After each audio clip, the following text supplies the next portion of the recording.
ৰূপসী ভিচিডিসি দৰিদ্ৰ মহিলাৰ মাজত বিনামূলীয়াকৈ চিলাই মেচিন বিতৰণ। বিটিআৰ চৰকাৰে বিটিআৰত দুখীয়া আৰ্থিকভাৱে জুৰুলা হোৱা মহিলাসকলৰ বাবে এক প্ৰশংসনীয় পদক্ষেপ গ্ৰহণ কৰিছে। ১ নং পৰ্বতজৰা মহকুমাৰ ৰূপসী উন্নয়ন খণ্ডৰ অন্তৰ্গত ৰূপসী ভিচিডিসিৰ চেয়াৰমেনৰ তৰফৰ পৰা পৰ্বতজৰা মহকুমাৰ TCLCC চেয়াৰমেন উত্তম হাজোৱাৰী আৰু ৰূপসী ভিচিডিসিৰ চেয়াৰমেন মঞ্জুলা অধিকাৰীয়ে ৭৫ গৰাকী দৰিদ্ৰ মহিলাৰ মাজত বিনামূলীয়াভাৱে এটাকৈ চিলাই মেচিন বিতৰণ কৰে। ইফালে ৰূপসী উন্নয়ন খণ্ডৰ ৰূপসী, জলডোবা, কুখাঘাটি আৰু বাহপাৰী এই 4টা ভিচিডিসিত মুঠ ৭০০টা চিলাই মেচিন দৰিদ্ৰ মহিলাসকলৰ মাজত ভিচিডিসিৰ চেয়াৰমেনসকলে বিনামূলীয়াকৈ বিতৰণ কৰিব বুলি পৰ্বতজৰা TCLCCৰ চেয়াৰমেন উত্তম হাজোৱাৰীয়ে সদৰি কৰে। লগতে অনাগত দিনত এই দৰিদ্ৰ মহিলাসকলক চিলাই মেচিনৰ প্ৰশিক্ষণ দিয়াৰ বাবে প্ৰতিটো ভিচিডিসি অঞ্চলত এটাকৈ চিলাই মেচিন প্ৰশিক্ষণ কেন্দ্ৰ মুকলি কৰিব বুলি চেয়াৰমেনগৰাকীয়ে এক গুৰুত্বপূৰ্ণ মন্তব্য প্ৰকাশ কৰে। এই বিতৰণী সভাখনত UPPL দলৰ কৰ্মী অজিত কুমাৰ ৰায় আৰু পৰ্বতজৰা UPPL দলৰ যুৱ সহকাৰী সম্পাদক শম্ভু ঘোষ উপস্থিত থাকে। ইয়াৰ পিছত যাতে আপোনালোকৰ অকণমান হ'লেও যাতে এটা সুবিধা কৰি দিব পাৰে, এইটোৰ প্ৰতি আমি যত্ন ৰাখিম।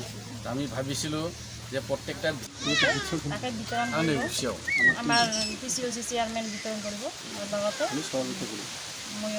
লগতে ময়ো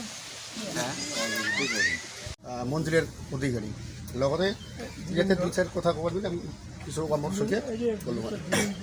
ইউপিপিএল দলৰ পৰা মানে আমাৰ ভিচিডিসি চেয়াৰমেনৰ তৰফৰ পৰা এইটো দিয়া হৈছে। কিমানটা মেচিন দিলে? ইয়াতে টোটাল ৰূপসী ব্লকত আহিছিলে ৭০০টা।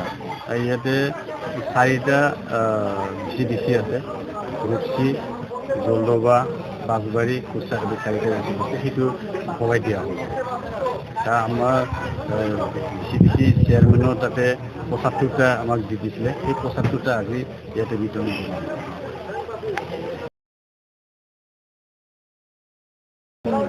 কৰা হ'ল। ৭৫টা